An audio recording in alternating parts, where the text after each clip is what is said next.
En este video vamos a ver la conversión de base de datos e implantación para el desarrollo de un sistema de información, claro, desde el punto de vista de un ingeniero industrial.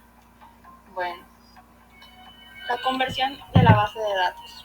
Básicamente, en este punto se recopilan, se depura información, se estructura de mejor manera todos los datos anteriormente recabados en los diagramas antes realizados, como el diagrama de flujo de datos de FD.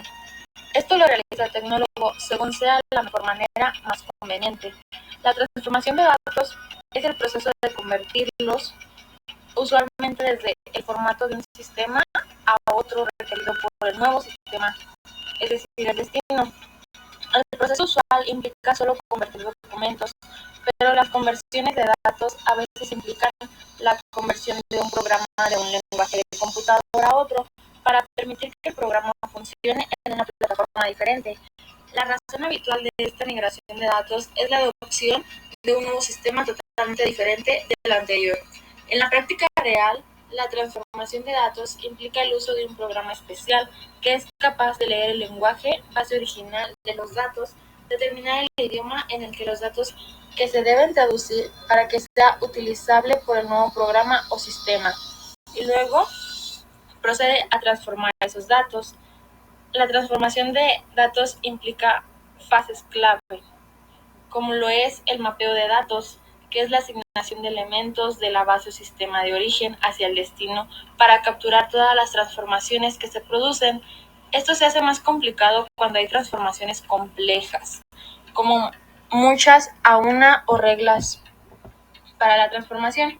El otro es la generación de código, la creación del programa de transformación real. La especificación del mapa de datos resultante se utiliza para crear un programa ejecutable para los sistemas informáticos.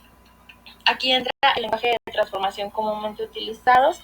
Claro, esto, como se los dije, es como al tecnólogo mejor le convenga, porque hay un sinfín de códigos, como es el PER, que es el lenguaje de procedimiento y orientado a objetivos de alto nivel, o el AWK, que es uno de los idiomas más antiguos.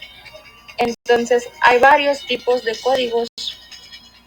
Para esto también hay un proceso de transformación de datos, que es, como ya se los comenté, pues pasar de un documento a otro.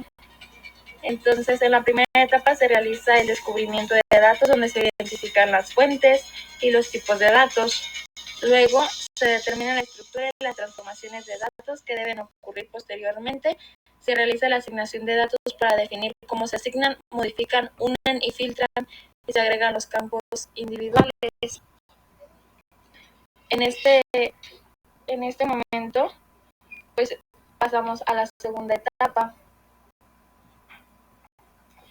Como se los comenté, en esta segunda etapa se extraen los datos de la fuente original. El rango de fuentes puede variar, incluidas las fuentes estructuradas, como las bases de datos o las fuentes de transmisión, de todos los estudios que ya antes se habían realizado. ¿Esto por qué? ¿Por qué transformar los datos? Porque es posible que deseemos transformar por varias razones. En general, las empresas desean transformar los datos para hacerlos compatibles con otros datos, moverlos a otro sistema, unirlos con otros datos o agregar información en los datos ya almacenados.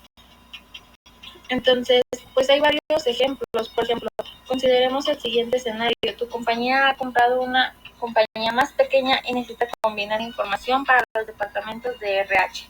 La empresa comprada utiliza una base de datos diferente a la compañía matriz, por lo que debemos realizar algunos trabajos para asegurarnos que estos registros coincidan. Por eso es importante la conversión de base de datos.